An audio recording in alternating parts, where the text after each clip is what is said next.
మంచి సమావేశం. ఏ జాతి అయినా సరే తన చరిత్రను విస్మరిస్తే ఆ జాతి చరిత్రను నిర్మించలేదు అనేది అంబేద్కర్ కొటేషన్ అది. కాబట్టి ఇంత గొప్ప సమావేశం తక్కువ మంది వచ్చినా ఏం పర్వాలేదు.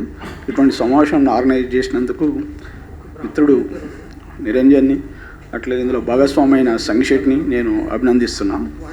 అయితే మిత్రమా, ఈ భారతదేశంలో వేదకాలం నుంచి, సింధు నాగరికత నుంచి ఈ దేశ దళితులు అంటున్నారు కదా, ఇప్పుడు ఎవరైతే దళితులు ఉన్నారో వాళ్ళ చరిత్ర ఈ బ్రాహ్మణికల్ వర్ణ వ్యవస్థకు ప్రత్యామ్నాయంగా కంటిన్యూస్గా వస్తున్నది. ఏదో సందర్భంలో ఏదో రకంగా వాళ్ళ చరిత్రలో దానికి ప్రత్యామ్నాయంగా ఉంటూ వచ్చింది.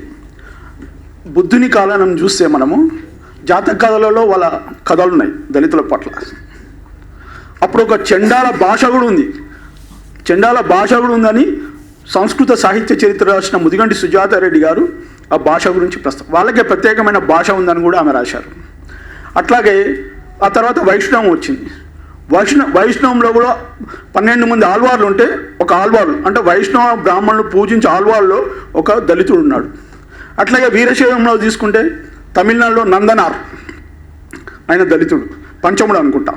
అట్లాగే బుద్ధుని సమకాలీనంలో బుద్ధిని ఇన్ఫ్లుయెన్స్ ఉందో లేకుంటే ఈయనని బుద్ధిని ఇన్ఫ్లుయెన్స్ చేశాడో కానీ తిరువల్లువార్ అని ఓ తమిళ్ మహాకవి, ఆయన పేరు మీద మఠం ఉంది, ఆయన పేరు మీద ఇన్స్టిట్యూట్స్ ఉన్నాయి తమిళనాడులో. అట్లాగే జానకి పేరు సరిగా నాకు గుర్తులేదు, ఒక జానకి బాయి అమ్మాల్, జానకి అమ్మాల్, ఆమె కూడా దళిత మహిళ. ఆమె బర్త్డే నాడు ఆడపిల్లలకు అక్షరాభ్యాసం చేయించే ఒక సాంప్రదాయం తమిళనాడులో ఉంది. ఎట్లా భారతదేశ వ్యాప్తంగా అన్ని రాష్ట్రాల్లో అన్ని భాషల్లో ఈ దళిత సమాజానికి సంబంధించిన కవులు మేధావులు వేదకాలం నుంచి బుద్ధుని కాలం నుంచి పరంపరంగా కొనసాగుతూనే ఉంది. ఇంకోటి బసవన శిష్యులలో కూడా బసవన వచనాల కవి చాలా ఫేమస్ మన కన్నడంలో. మన తెలంగాణకు చెందిన వాళ్ళు నాకు తెలిసి ఒక 20 మంది కవులు, సంక్షేటు కూడా తెలుసు ఆ విషయం, కానీ ఎక్కడ చెప్పలే ఆ విషయం. చెప్తాడేమో తర్వాత. ఆయన కులుబుర్గి వచనాల పేరుతో గ్రంథం వేసాడు. అందులో 20 మంది కవులు ఉన్నారు. మాదరి చెన్నయ్య అని మన మహబూబ్నగర్ ఇంటి పేరు, మాదరి భాగ్యరెడ్డి వర్మ ఇంటి పేరు కూడా మాదరి చెన్నయ్య కూడా ఒక కవి నా దగ్గర ఉన్నాయి. అందులో స్త్రీలు కూడా ఉన్నారు. అది ఎప్పటి కాలం అంటే తెలుగు కన్నడము రెండు కలిసి ఉన్న కాలం కూడా ఒకటి ఉంది. అంటే నన్నయ్యకు పూర్వకాలం 8th century, అంటే బసవన సమకాలంలో వాళ్ళు కవిత్వం రాశారు. అది తెలుగులో అవి ఎంత గొప్ప ఉన్నాయంటే అందులో స్త్రీలు కూడా ఉన్నారు. అట్లా మళ్ళా పాల్కూరికి సోమన వీరశైవం వచ్చినప్పుడు, వీరశైవ మతం మన తెలంగాణలో అప్పుడు కూడా దళితుల ప్రస్తావన ఉంది, దళిత గురించి ప్రస్తావన ఉంది. ఇంకో అతను ఆ శిల్పశాస్త్రం గురించి రాసిండు. సార్ సుబ్బాచార్య గారు మీకు తెలిసి మర్చిపోయినా సార్ అని. ఇంకో అతను ఉన్నాడు కాకతీయుల కాలంలో గొప్ప రచయిత, స్వతంత్రంగా శిల్పశాస్త్రం గురించి ఏదో రాశాడు ఆయన. జాయపు సేన అని చిందు కళ గురించి ఆయన ప్రత్యేకంగా ప్రస్తావించాడు. కాదు, ఆయన శూద్రుడు, దళితుడు అయితే కాదు, శూద్రుడు, బ్రాహ్మణుడు కూడా కాదు, శూద్రుడు. కాబట్టి ఆయన ప్రస్తావించాడు, బ్రాహ్మణ అయితే ప్రస్తావించేవాడు కాదు నాకు తెలిసి ఆ కాలంలో. అట్లాగా ప్రతి సందర్భంలో, అట్లాగే తత్వ కవితా సాంప్రదాయంలో తెలంగాణలో దున్నవి ఇద్దాసు తెలుసు. అట్లాగే చాలామంది కవులు ఉన్నారు, చాలామంది తత్వ కవులు పేర్లు పెట్టుకోలే. రాయలసీమలో ఉన్నారు, ఆంధ్రాలో ఉన్నారు. అంటే నేను చెప్పేది ఏంటంటే ఇది ఒక గొప్ప పరంపర ఉన్నది. ఈ పరంపరను మీరు వెలుగులోకి తెచ్చు. నార్త్ ఇండియాలో రవి గురిదాస్ గురించి తెలుసు. అట్లాగే కబీర్ వారసులు కొన్ని లక్షల మంది సత్నామీ పేరుతో, సత్యమే మాట్లాడాలనే పేరుతో ఉద్యమం నడుస్తుంది మధ్యప్రదేశ్, ఛత్తీస్గఢ్ రాష్ట్రాలలో. సత్నామీలు అంటారు వాళ్ళు most of them Dalits, SC. ఈ దళిత్స్ అంటే ఎస్సీలు మొత్తం, సత్నామీల ఉద్యమం. అట్లా భారతదేశ వ్యాప్తి ఈవెన్ సిక్కు సాంప్రదాయంలో దళితులది పెద్ద భాగస్వామ్యం ఉంది. వాళ్ళంతా గురుదాస్ని చాలా గురునానక్తో పాటు అభిమానిస్తారు. వాళ్ళ గురు ఆది గ్రంథంలో కూడా వాళ్ళు చదువుతారు రోజు. తెలంగాణ సాయుధ పోరాటంలో ఇప్పటివరకు ఎవరు పట్టించుకోలేరు. రాజారాం అందరికంటే ముందు బుర్రకథలు చెప్పి బుర్రకథలు రాసి సాయుధ పోరాటానికి ఊతంగా నిలిచిన మహాకవి, మహాకళాకారుడు రాజారాం. పాపం అనామకంగా చనిపోయాడు ఆయన ఎస్సీ, దళితుడు. క్యాస్ట్ ఏదో నాకు తెలియదు, మాదిగా తెలియదు, అది నాకు ఇంట్రెస్ట్ కూడా లేదు తెలుసుకోవడం.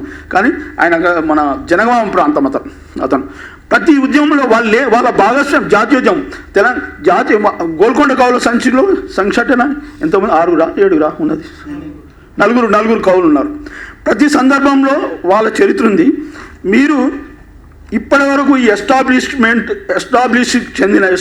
చెందిన సాహిత్య చరిత్రని సవాల్ చేస్తూ ఈ పరంపరని రాయకపోతే ఎప్పుడు ఎస్టాబ్లిష్మెంట్దే పైచేయిగా ఉంటుంది.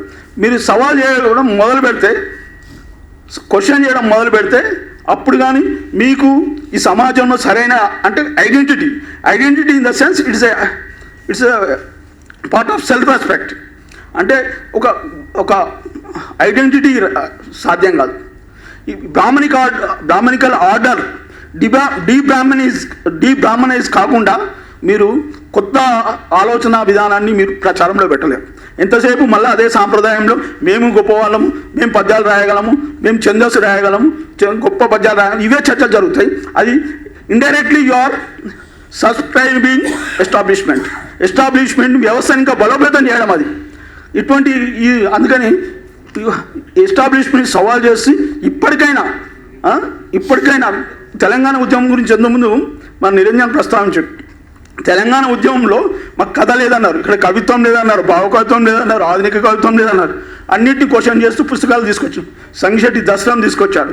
నేను అంతకుముందే వలస కేంద్రంగా మారిన తెలంగాణ పుస్తకమే రాశా.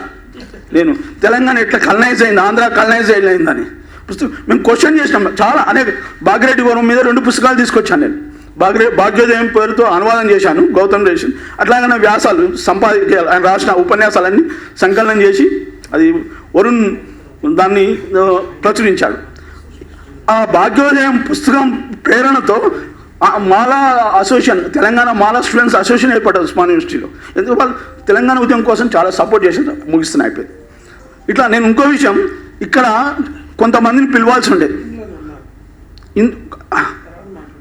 మన జాంబవ పురాణాన్ని మొట్టమొదటిసారి, అంతకుముందు అలిఖితంగా ఉండేది, అది కళాగానంలో భాగంగా ఉండేది. దాన్ని ఒక టెక్స్ట్ రూపంలో తీసుకొచ్చిన వ్యక్తి మల్లెపల్లి లక్ష్మయ్య. ఆయన పిలిచింటే బాగుండేది.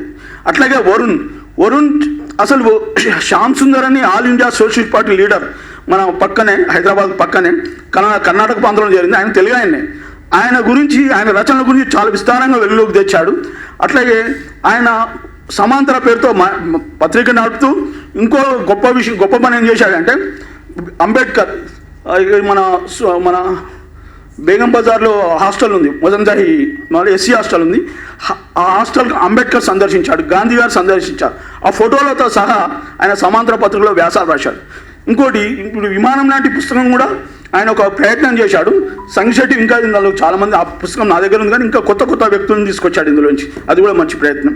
అట్లాగే ఉస్మానియా యూనివర్సిటీలో ప్రొఫెసర్ అబ్బాసాయిల్ గురించి వినే ఉంటారు, చాలామంది ఉస్మానియా స్టూడెంట్స్ ఉన్నారు. ఆయన షెడ్యూల్ క్యాస్ట్ ఎలీట్స్ అని ఒక ఇంగ్లీష్లో పుస్తకం చాలా 20-30 ఏళ్ళ క్రితమే తీసుకొచ్చాడు. షెడ్యూల్ క్యాస్ట్ ఎలీట్స్ అని మొత్తం భారతదేశంలో ఎవరెవరు ఉన్నారని, చాలా మంచి వర్క్ సోషల్. అట్లాగే హిందీ డిపార్ట్మెంట్లో సత్యనారాయణ ఉన్నాడు, హైదరాబాద్. ఆయన పాత ఆర్య సమాజ్ కుటుంబీయుడు. ఆయన చాలా కథల్ని, తెలుగు కథల్ని హిందీలోకి అనువాదం, అట్లా ఉర్దూలో కూడా కవులు ఉన్నారు. ఇదంతా నేనైనా సంగిశెట్టి అయినా తెలంగాణ కోసం పనిచేసామంటే మా జీవితాన్ని అంకితం చేశాం.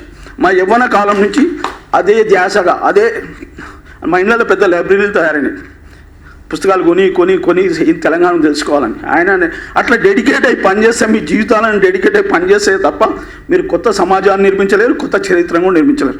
కాబట్టి మీరు అందుకు సిద్ధం కావాలి, అదే పనిగా పెట్టుకోవాలి. డబ్బులు చూసుకోవద్దు, సమయాన్ని చూసుకోవద్దు. అట్లే నిరంతరం డెడికేటెడ్గా పనిచేస్తే మీ లక్ష్యం ఎప్పుడైనా సాధిస్తారు. థ్యాంక్స్. నేను అవకాశం ఇచ్చినందుకు